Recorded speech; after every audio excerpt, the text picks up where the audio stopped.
Askia Muhammad had ambassadors coming from all parts of the world, including Spain. In fact, some of the informations we know about the Ghana, Mali, and Songhai Empire were written by Leo Africanus. And Leo Africanus worked for Pope Leo X of Italy around 1518. And he described what was happening in Songhai when he visited. He wrote about the king, the high intellectuals in Timbuktu, the scholars, the University of Timbuktu, the University of Sankore. He described that some top Arab scholars came to Timbuktu to come and work as teachers, but they weren't qualified. And also noting that the scholars of Timbuktu can teach 10 different subjects and teach it excellently. This was the state of West Africa in this period, while Europe was rehearsing to go into the slave trade. This was Africa at its highest in all aspects of life. Now you can understand why all this information is left out of history.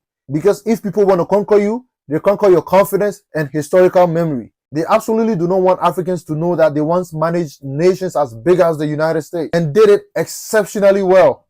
Askia the Great also made the pilgrimage to Mecca, but he didn't take 100,000 men like Mansa Musa, but rather took 10,000 men.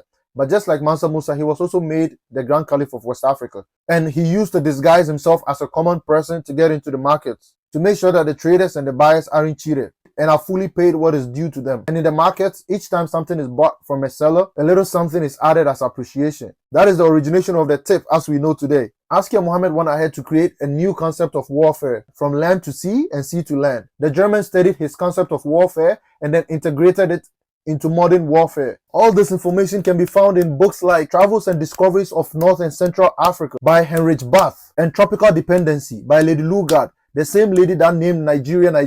Askia Muhammad reigned for 20 years, but the last 10 years, he was blind and nobody knew, except 3 people he made to go out to gather up information about his court members in case there's a court meeting. So a few hours to the meeting, he made these 3 people go out to gather up information about all the court members, about what color dress they were wearing and how they were looking, who was married, who got married, who is getting to, like, just general information about each and every court member. So before the meeting starts, he just randomly points at one court member and then describe what clothes they are wearing and complimenting them and all that. So that is a strategy he used to keep himself relevant and to avoid people knowing that he was blind. And that worked out for 10 years. He was around 80 years and had about 50 sons. Due to him refusing to die, his sons overthrew him. Even at that, he managed to get back into power again. This time, he ruled for 3 years. And in 1528, he died.